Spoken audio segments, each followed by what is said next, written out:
ধনিয়া পানি দিয়ে দিলাম। পর্যায়ে আমি টমেটো বিসমিল্লাহ মটরশুঁটিগুলো দিয়ে দিব তরকারি। হ্যালো, আসসালামু আলাইকুম এভরিওয়ান, কি অবস্থা সবার, সবাই কেমন আছেন? এই দেখুন আজকে আমি কি রান্না করব। এখানে আমি দুটো মাগুর মাছ নিয়ে নিয়েছি আর পেঁয়াজ একটু বেশি করে কেটে রেখেছি, এটা পরবর্তীতে অন্য কাজে লাগবে। টমেটো নিয়েছি আর এখানে ধনিয়া পাতা, কাঁচামরিচ আর মটরশুঁটি নিয়ে নিয়েছি। এই চুলায় আমি ভাত বসিয়ে দিয়েছি, তো আপনারা সাথে থাকুন, দেখুন আমি কিভাবে রান্না করি। আর এই মাছগুলোর একটা বিশেষত্ব আছে, সেটা হচ্ছে এই মাছগুলো দিয়েছিল আমার বড় খালা শাশুড়ি কালকে যখন নানুর বাসায় গিয়েছিলাম। তো খালামণি এখানে দুটো মাছ আমাকে দিয়েছিল, তো আমি ভাবলাম যে আজকে এই মাছগুলোই রান্না করি। থ্যাংক ইউ খালামণিকে। চুলা আগুন দিয়ে দিলাম আর সরিষার তেল দিয়ে রান্না করব। সরিষার তেল দিয়ে দিচ্ছি পরিমাণ মতো। সরিষার তেল দিয়ে রান্না করব, তেলটা একটু ধোয়া উঠিয়ে নিয়েছি যেন ফেনা কম হয়। তো পেঁয়াজ দিয়ে দিলাম। সরিষার তেলটা একটু ধোয়া উঠিয়ে নিলে আর ফেনা হয় না। পেঁয়াজটা একটু ভাজা ভাজা করে নিচ্ছি। এদিকে আমি আরেকটা বাটিতে লবণ, শুকনো মরিচ গুঁড়া, হলুদ, গোলমরিচ পাউডার আর ধনিয়া নিয়ে নিয়েছি। শুধুমাত্র এই রান্নাটাতে আমি জিরার ফাঁকি ইউজ করব না, তা বাদে মোটামুটি সবই নিয়েছি। আদা রসুন পেস্ট নিয়েছি, আদা একদম কম নিয়েছি আর রসুন পেস্ট নিয়েছি। পেঁয়াজটা যখন এরকম একটু ভাজা ভাজা হয়ে যাবে তখন আমি এর মধ্যে এই যে আদা রসুনটুকু দিয়ে দিচ্ছি, ভালো করে নাড়া দিয়ে দিচ্ছি।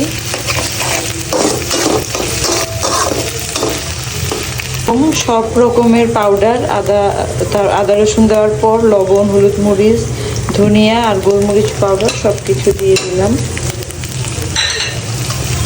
এবার এগুলোকে আমি সুন্দর মতো একটু নাড়া দিয়ে দিচ্ছি।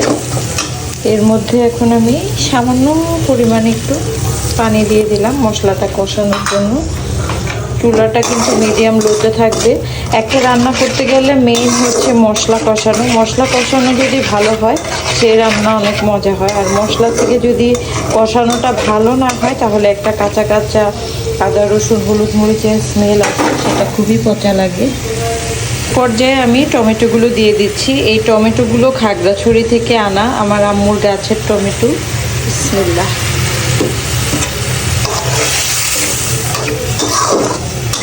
এবার মশলাটা আমি সুন্দর করে একটু কষিয়ে নেব। তো মশলাটা কষানো শেষ, আমি এখান থেকে মাছগুলো সব দিয়ে দিচ্ছি।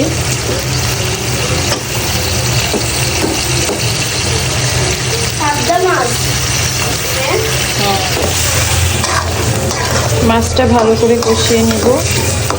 মাছটা যখন মোটামুটি 80% সিদ্ধ হয়ে আসবে তখন আমি এটার মধ্যে মটরশুঁটিগুলো দিয়ে দিব। এইদিকে আমার ভাত হয়ে গেছে, এটা একটু মার গেলে নিব। আর আমি এদিকে মাছের মধ্যে ঝোল দিয়ে দিয়েছি এবং এখন উপর থেকে আমি মটরশুঁটিগুলো দিয়ে দিচ্ছি। দেখুন আমার এই মটরশুঁটিগুলো কিন্তু ফ্রোজেন করে রাখা, জাস্ট একটা ভাপ দিয়ে রেখেছি, কি সুন্দর সবুজ আছে, একটুও নষ্ট হয় না। এটা কিন্তু আমি নামিয়েছি মোটামুটি 20-25 মিনিট হয়ে গেছে। এই ধান্না মরিচগুলো খাগড়াছড়ি থেকে আনা ফ্রোজেন করা, তো এগুলো আসলে আমি ভাপ দিয়ে রাখিনি, একটু কালো কালো হয়ে গেছে, কিন্তু টেস্ট কিন্তু কোনো অংশে কমবে না, কারণ আগেও রান্না করেছি। এবার এটা সুন্দর করে নাড়া দিয়ে দিব এবং ঝোলটা টেনে আসলে নামানোর আগে আমি এই ধনিয়া পাতাটুকু দিয়ে দিব। আমার ভাত তো হয়ে গেছে, এখন ভাতটা নামিয়ে নিব, চুলাটা অফ করে দিচ্ছি। দেখি আমার তরকারির কী অবস্থা। আমার তরকারি মোটামুটি হয়ে গেছে, মটরশুঁটিগুলো সবুজ সবুজ আছে, মাছ সিদ্ধ হয়ে গেছে। এখন আমি এর মধ্যে কিছু ধনিয়া পাতা দিয়ে দিচ্ছি।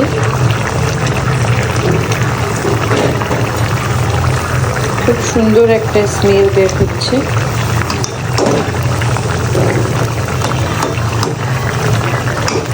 কেমন হলো রান্নাটা অবশ্যই কমেন্টসে জানিও, আর তোমরা কে কে মাগুর মাছ পছন্দ করো তাও জানিও।